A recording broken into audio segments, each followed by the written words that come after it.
Welcome to Search for Signs. My name is Gary Willing. If this information interests you, please press the like and subscribe button and press the bell for notifications. Well, it is October the 5th now, and I hope you're having a great day wherever you are. Now, the good news is my beloved Atlanta football team didn't lose yesterday. How cool is that? The bad news is they didn't play yesterday. They're playing tonight, so they'll probably lose tonight. And as far as I go with my sports teams, I have like the worst luck picking the winners of a sporting event. In fact, if I were to pick a horse, you'd probably say, I don't even know if that is even a horse. Yeah, I guess my luck lies elsewhere. I don't know. But anyway, hope you're doing well wherever you are. All right. Now, I do have some questions to cover in this video and a couple comments.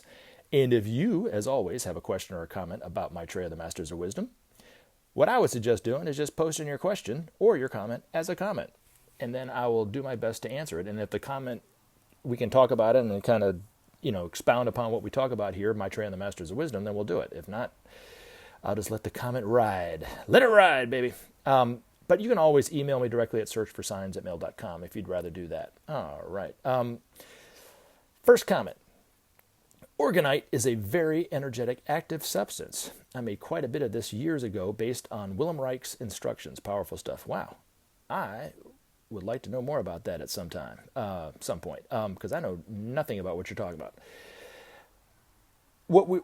She's commenting on the last video where I mentioned that Willem Reich, who was a contemporary of Sigmund Freud, actually, he was not a, scientist in the general sense, was more of a psychoanalyst, I guess, but he discovered, for whatever reason, the organ. He saw it as one plane of existence, but in actuality, according to the masters, there's 4 levels of organ or the etheric. It's a level of physicality. It's not another dimension or anything like that. But he said it exists above gas, and he was right. So it was an amazing discovery for humanity, but as with most things, for now, at least for now, it's gone unnoticed within the public eye. In fact, most people would not even know that there's something called the organ around gas. I mean, as far as they know, they've accepted modern science postulating that there's nothing higher than gas. It's just solid, liquid, and gas, and that's it. Maybe plasma from the sun or something like this. But according to the masters, there's 4 other levels of physicality above gas. And that's why when we talk about on this channel life on other planets, mainly Venus and Mars, that's what we're talking about. It's Benjamin talked about it. Other people like George Adamski talked about it, but not too many people even think that there is a level of physicality above gas. That's why they're not looking for life on Mars. They look for life on Mars maybe in terms of microbes or something frozen in ice, but if they had etheric vision and went to Mars, or you had etheric vision and went to Mars, you would see more people living on Mars than are on our planet. It's a very intelligent humanity, a little bit more advanced than our own.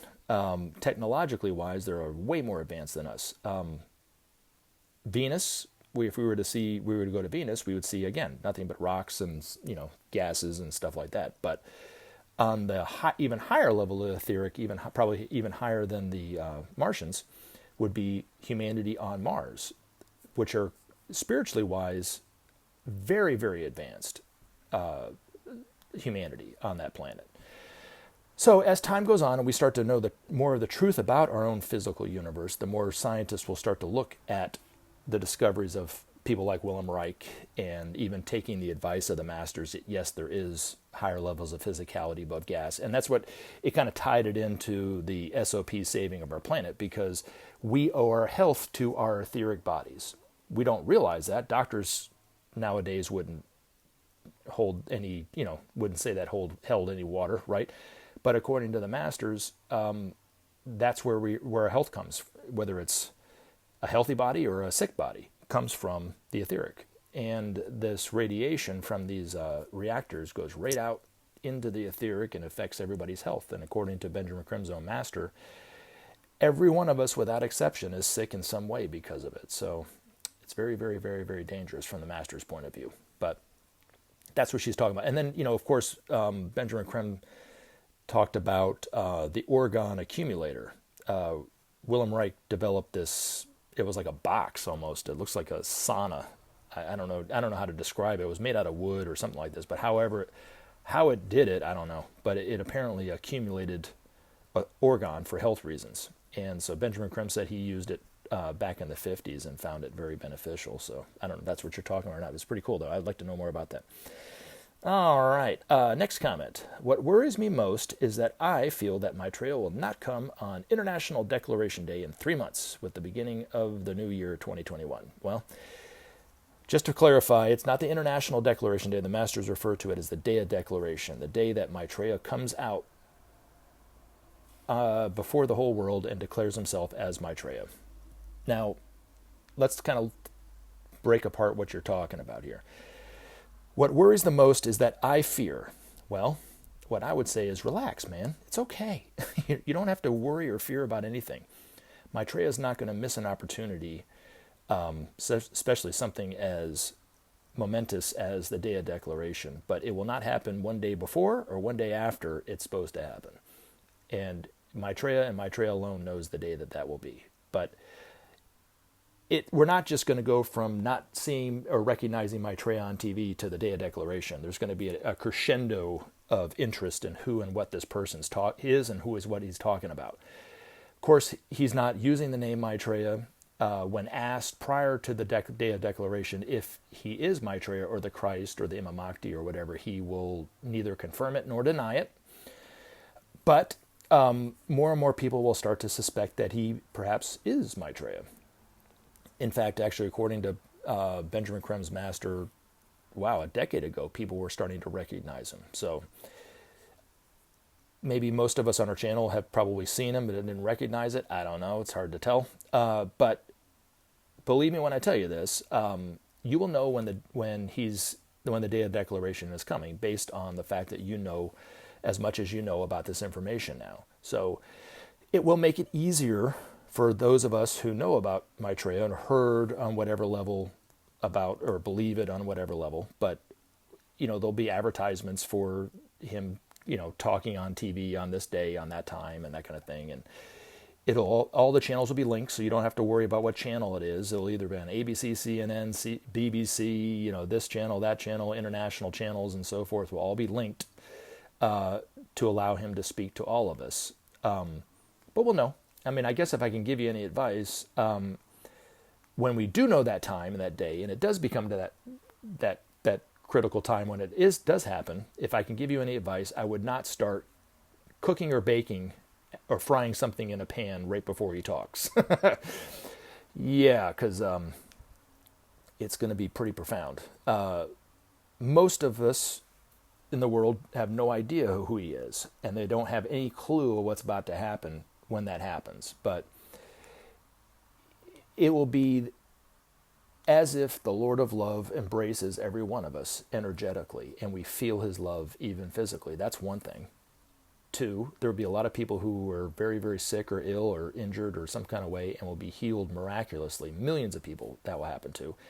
But probably just as profound as those two things or even more, when he's speaking to humanity, it's going to be telepathic in our own language, in our head. So every adult person will hear it, inwardly in our own head, in our own language.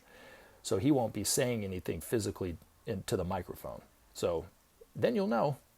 Once that happens, you'll know what's about to come, because that's when he's going to say, yes, I am referred to as Maitreya, or I'm the one that the people in the different religious groups are looking to come back as their teacher. I don't know how he's going to phrase it, but he's going to phrase it in only a way that Maitreya can phrase that statement, because he is who all the world's religions are waiting for. So, but yes, we'll know.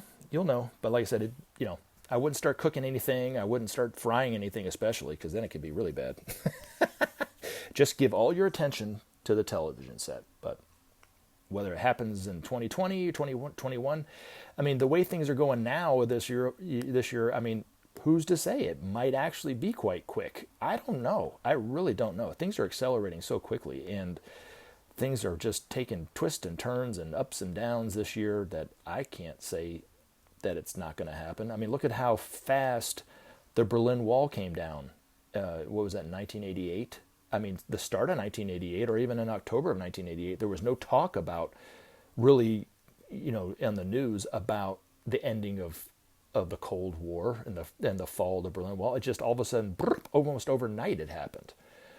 So to think that it's this gradual process to where people start to respond to Maitreya's message enough to where he starts to increase the tenor of his message to where it's easier for those who know this to recognize him as Maitreya.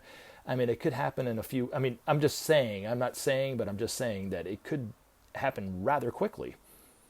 Then again, it might go on into 2021. It really depends on humanity. But, have no fear and don't worry. So I would say be patient and wait. And I'll be like a salesperson, so I'll say it 3 times so it sticks. Be patient and wait. Be patient and wait. Be patient and wait. So that's my input on that one. All right. Now, I have 2 questions here. So I have 2 questions for you. What do you think will happen with Trump, the election now that he is COVID-19 positive? And you talk about the Masters, and I'm trying to keep up with what you were saying about them, but what does all this mean about the Masters? I guess I'm asking, are they real? Okay, so hopefully I won't go over too much with this. The first thing, as for Trump and the election and COVID-19 positive, it could be anything from he's making the whole thing up, to he'll have a mild case of it, to it could be very severe and he lives, to it's very severe and he dies, right? Those are basically the 4 scenarios that I'm approaching when it comes to this. The reason why I'm saying he might not have it is because I can't recall a time that he actually told me the truth. So just like everybody else in my life that lies all the time, you have a tendency not to believe them. Now, I'm just like everybody else. I mean, there's times that I've lied in my life, but I don't go around lying all the time, and I don't accuse people of lying, all the time like he does. So, I mean, anyway, that's my little soapbox on it. Now, the couple things. One, I think that he'll spin it to make it more advantageous for him politically, however it is. And it's looking like he's trying to spin it to where he got through it. Either that makes him invincible, okay, and therefore he's strong enough to lead, where Biden, they keep saying Biden has dementia and all that kind of stuff, so he might use it as that. He might spin it and say, well, it's no big deal, so let's all get back to work and make, it's just a much ado about nothing, so don't worry about it. I will say this, though, if he does get really, really sick, and he's at risk, he's got a couple, things working against him, right? His age and his weight. If he does get really, really sick and survive, mark my words, it will be the worst illness that anybody's ever got in the history of illnesses on this planet. And because it happened to him. I mean, he doesn't, but I'm thinking more and more like he's going to probably get out of it unscathed, turn around and the way he's even acting now with doing the photo op in the back of the van and all that kind of stuff, or back of the SUV and all that kind of stuff. And, I wouldn't be surprised if he goes right back to work. Nobody's wearing masks. He doesn't care. He got through it, and if you die, well, everyone who dies is a sucker and a loser from his perspective. So there you go. What does he give a shit about you for, and it will embolden his base to do the exact same thing. But yet, it's coming up more and more, we're coming up into the fall. And they say that a lot of experts are saying this thing's going to get worse in the fall, so we'll see how it goes. But I think that more than likely he'll survive no problem. If he was an ordinary 74-year-old man at his weight class and everything like this, he'd probably be in real, real danger of something. In fact, I wouldn't be surprised if what his chief of staff said last week or this weekend, that they were really concerned about him on Friday because he did have a fever and his oxygen level did drop and he was having a hard time breathing. I wouldn't be surprised if that's true. I also wouldn't be surprised if the reason why he's all of a sudden just like this worker bee now, just going crazy, trying to get out there the way he seems to be doing and doing all these videos and looking great and everything, is they shut him up with all these steroids. So that can temporarily give you the appearance that you're healthy. So, but I don't think he's out of the woods yet. So anyway, and as for the election, like what I said in previous videos, I think that the next few months will be very, very, very interesting to say the least on the extreme, unprecedented events will happen in regards to this election cycle based on who and what Donald Trump is, who and what his base is, and how divisive he is. So what do I mean by that is he will either try to hold on to power as much as possible, even though he knows he lost. He'll try to steal the election in any way he can, knowing that he lost.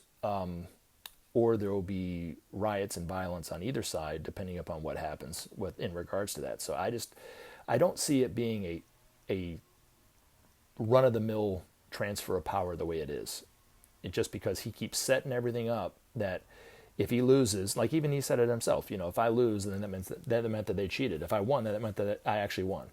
So what is that supposed to mean? So he's already thought in his mind that he can't lose. He's delusional, right? And how would it be any different with COVID? I mean, he's just as delusional about this as anything else, if he really had it. I mean, there's still a part of me that doesn't believe him, and sorry, but when you lied as much as you do, I mean, that's what you get. So hopefully that helps. Now, I will say this, though.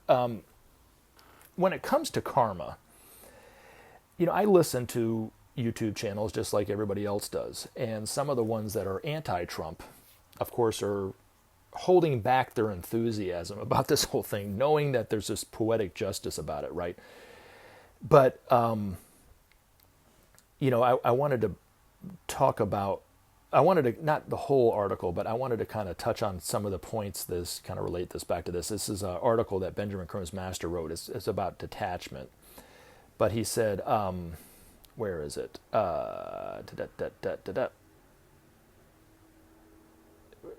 However, okay, where is it? He said, the evil, the criticism, and destructive gossip and actions, which is found in most called spiritual groups, succeeds in the intent where there is no detachment. Its bitter and corrosive venom flourishes where it is given the energy of constant thought and defiance. Better by far it is to leave it to the karmic lords than to brood and fret against its source. This being so, it matters not the nature of evil, the intended harm. The law is impartial and works to restore equilibrium. No manner of struggle to right a wrong or defend a reputation can better the law of karma in its task. Save then your energy for better things and let the law decide the measure and the timing of response. So Donald Trump is like everybody else. What he's putting out, he's getting back to.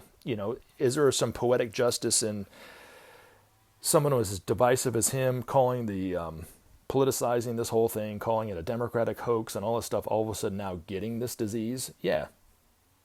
But in the end, it's better just to let him deal with it, and he'll either get through it, but he'll have to pay for his karma, just like you and I are paying for our karma, But in the United States especially, when they talk about karma, there's a couple main groups of people: those who don't believe it, and those who, when they do believe it, they say, well, because you hurt me, you'll get the karma one day. It's coming back to you, and they can't wait. Or they'll try to help them along. That's what the master was talking about. But the funny thing is that the term karma, or the word karma in the West at least, is a relatively new term that we use here. And it's ironic because it's in the biblical texts. I mean, Jesus talked about it. What you sow, so shall you reap. But I would be willing to bet you that when you go to church, or the times that you've been to church, the pastor in the pulpit, is not beating on the podium saying, what you sow, so shall you reap. What you sow, so shall you reap. Believe me, what you sow, so shall you reap. They don't do that. Their focus is the 10 Commandments. You don't follow the 10 Commandments, you're going to hell. You don't believe Jesus Christ is the Lord and Savior, you're going to hell. You don't tithe 10% to me, you're going to hell. And that's what their focus is, really, if you look at it. But central to Jesus' teachings was the law of cause and effect, and to live within that law harmlessly. Now, none of us do it perfectly. That's why we're still learning this stuff. That's why we're humanity and not a master, right? You'll find when you see Maitreya on TV, and he's talking more and more about really what he's here to talk about, central to his teachings, if he's not doing it already in his own way, very simply, probably even too simply, that people aren't picking up on. I mean, they didn't pick up on it, Jesus saying it 2,000 years ago, written down for them to read every time they read the Bible, they still missed it. So he probably is talking about it on TV this way. But central to Maitreya's teachings is the law of cause and effect, living harmlessly within that law. But he's bringing it up to date. Nations should live harmlessly against other nations. They shouldn't harm other nations, because when they do, it comes back on them. Individually, we shouldn't be harming other people because it comes back on us. The life that we live, for good or ill, is based on our thoughts, our words, and our actions. And so what we put out, we get back. And so those people in the West who don't believe it, for instance, to me, it's as nonsensical as not believing in the law of gravity. You jump off a skyscraper, as you're falling, you could say you don't believe in gravity or at all. It doesn't matter. It doesn't bother me. It doesn't matter to me at all. I don't believe it. Well, you're still falling, right? So, just look at your life. You speed, you go right past a cop, more than likely if he's going to stop you. If you weren't speeding, he wouldn't have stopped you. It's just, it's on all different levels, and if you put out angry thoughts, you get angry thoughts back at you. If you're not a happy person and you put out unhappy, miserable drama day in and day out and obsess about your drama day in and day out, you're probably not getting a lot of loving, caring people in your life. You're getting people that support that and vibrate with that and reinforce those negative thoughts. So, it's just something to think about. But anyway, and we all need to look at it for ourselves. What we're putting out, we get back. Every one of us has got karma. So I'm not saying I'm better than Donald Trump in this regard, but yeah, his karma is quite severe from what he's done, because he's the leader of a nation. And in the United States, his karma is quite severe based on what we've been doing. So I got that to look forward to along with every other American. So hopefully that helps. Now, the next question about the Masters, I'm going to touch on it a little bit. I don't want to go too long into this, and I have a tendency to go into it. I do apologize because I haven't really in a while done kind of a reintroduction into what we're talking about and the history of the Masters and how it relates to all of us and what it means and all that kind of stuff. To answer your last question, are they real? Well, I pose it as a something for you to consider. But yes, I do think they're real, based on my own personal experiences. Now, I had 3 people at work the other day that came in. The first one came in to buy this external battery and started talking about circuitry and how he's into circuitry. And then he kind of went off on this tangent about cell phone towers and trying to measure the radiation in and around cell phone towers and so forth or whatever like this. And then he started talking about the CIA and this, that. He was all over the place. And he reminded me of Mel Gibson in the movie Conspiracy Theory, who thought that he had his own designated satellite looking down on him, and he would go home differently every single time. He had, all these padlocks on his door, all these deadbolts on his door. Even his refrigerator was locked. Even the stuff in his refrigerator was all locked up, And the whole time this guy had me cornered talking about what he was talking about, I couldn't help but wonder, when was the last time you had a date with a woman? Spent any meaningful amount of time with a woman. Because I could only imagine if he ever went on a date with somebody, the woman about 5 minutes in is like, whew, I just got a text message, man. My mother just got mauled to death by a mountain lion. I got to go. I'm so sorry. I wanted to stay, but I got to go. And then there was this other guy who was a big MAGA supporter, big supporter of Trump, and cornered me, started talking about how great Trump is for the country, how good he did in the debate, yada, yada, yada, started talking about the Proud Boys and this, that, all this stuff. Couldn't get out of that conversation. Tried to step away from that. He'd follow me around a little bit. And then the last one was this African-American gentleman who was very religious, was quoting all these biblical verses, trying to relate it back to what's going on today. It really was a stretch the way he was putting it in there. I was having a hard time following him even what he was talking about. And it was all about the world ending and this, that, and the other, and blah, blah, blah, blah, blah. Now, I had this thought that, wouldn't it be funny to see those 3 people in a car on a long trip together? Like, what kind of conversations would they even have in the car? Because it was like, nobody was listening to anybody else. They didn't want to hear anything that I had to say. They were just telling me one-on-one, it was like, this is what it is. You need to do this. You need to do, every single one of them. It was the funniest thing. So I say all that to say, I'm sure I seem just as crazy as those people when I talk about Maitreya and the Masters of Wisdom. Now, I would like to think the only difference between me and them, or the main difference between me and them, is I'm not trying to convince you of anything. I'm just letting you decide for yourself. They were very adamant about me looking into what they were talking about, and go to this website, it says this, and check this out, and you need to check this out. And it was over and over and over again. Oh my God, it was awful. But yeah, I'm probably just as crazy as they are. Now, historically, or let me go back. What the masters would say they are us in potential. Okay, so they would say to you, and what I'm saying to you is that we are all divine. We all have divine potential within us because we're all human. Now, it's the level of what that manifesting that divinity is really what differentiates us from them. These masters came out of our humanity for the most part, and through reincarnation and working through their karma the way that we're doing today, overcoming fear, becoming fearful again, overcoming that fear, that kind of, that desire, this, that, and the other, anger, everything that we're working through, they've conquered. And now they manifest fully, 100%, no matter what, the divine nature which is within all of us that we're still trying to manifest moment to moment. That's what they would say that they are. That's really all they are. But a master would be somebody that not only manifests all that, but has control over matter from the physical on up to the mental and spiritual levels. So they are able to control every aspect of their life, where most things in our life are totally out of control. Now, that's an oversimplification of it, but I don't have a lot of time to talk about this. But historically, the masters have been around since the dawn of humanity.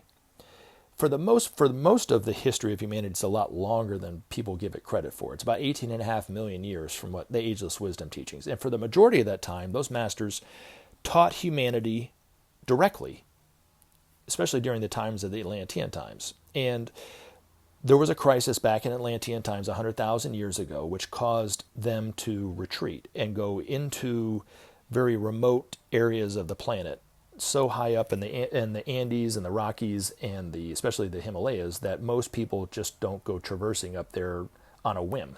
So they're out of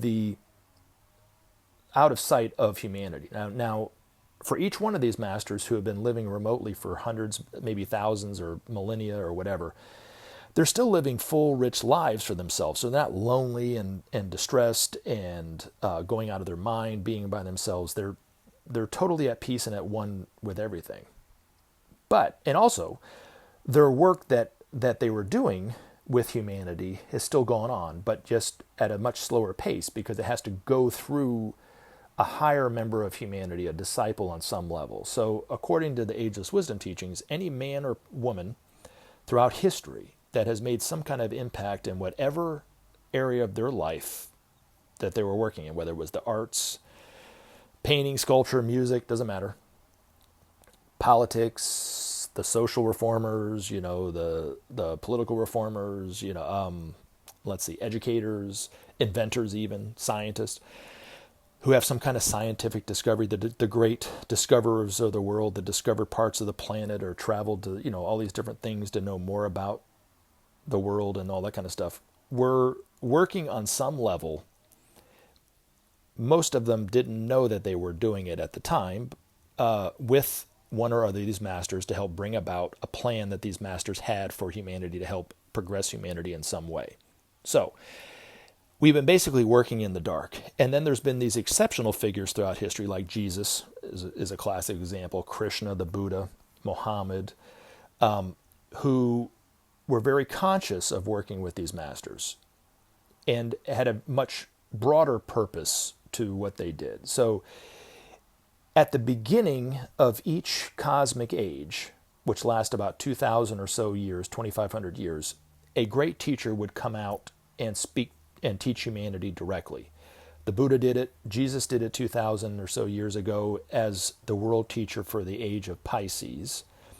But that teacher, that highly advanced disciple at that time, which was Jesus, which we're talking about, was conscious of working with these masters. The master, or actually in particular Maitreya, worked telepathically through him and actually gave his specific teachings out to humanity through Jesus.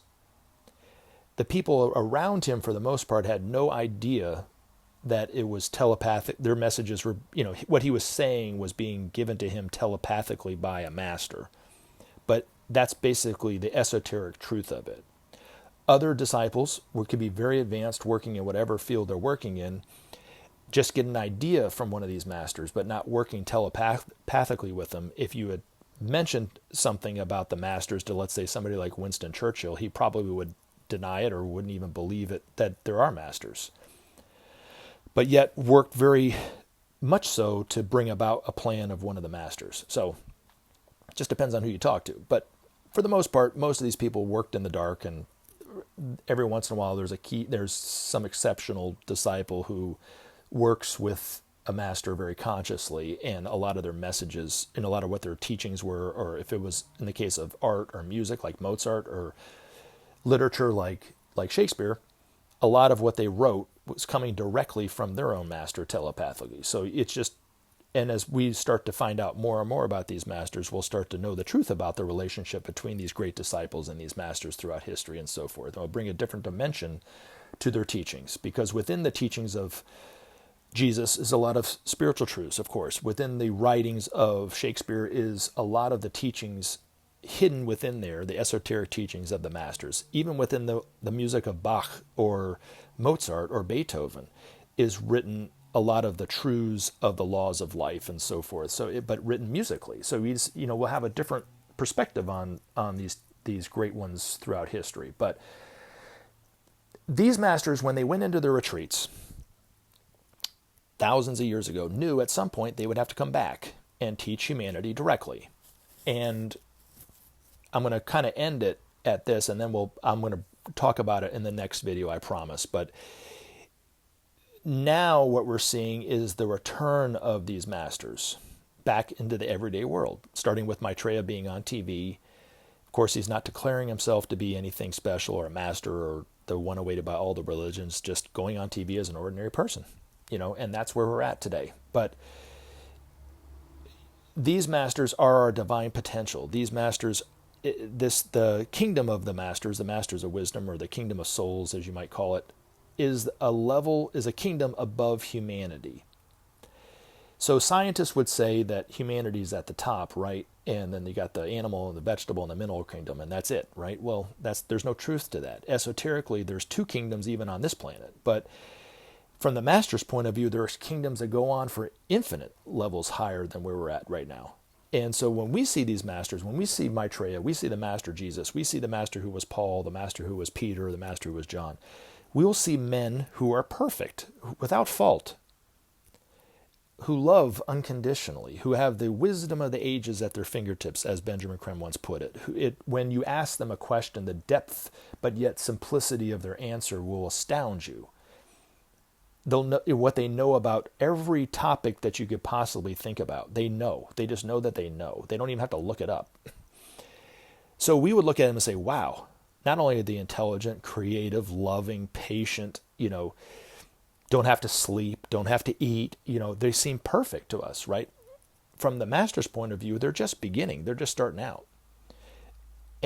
But this planet, as much as it has to offer all of us in terms of a learning school, they don't need to learn anything from this school anymore. They're only using their time on this planet as a field of service to help us. But eventually, more and more of humanity will start to move into the spiritual kingdom and choose to stay here. And so that kingdom that we call the Masters of Wisdom will continue to grow and grow and grow over the coming time, where there'll be thousands and thousands, maybe even millions eventually, of masters living on this planet. Because eventually we'll all be masters, really. But it's a coming together of the heart, which is the heart center of God, which is the Masters of Wisdom, and the intelligence center, which is humanity. It's a fusion of those two centers is what we're about to see. That's the esoteric purpose of these masters coming back into the world. But again, I want to talk a little bit more about the history of what it's taken to get us to this point. But if I keep going, it's going to go on into 40 minutes, and I don't want a video to last that long. So I do apologize. But thank you for the questions and the comments, and I look forward to talking to you again. Save our planet. Thanks for listening, and we look forward to talking to you again in future videos.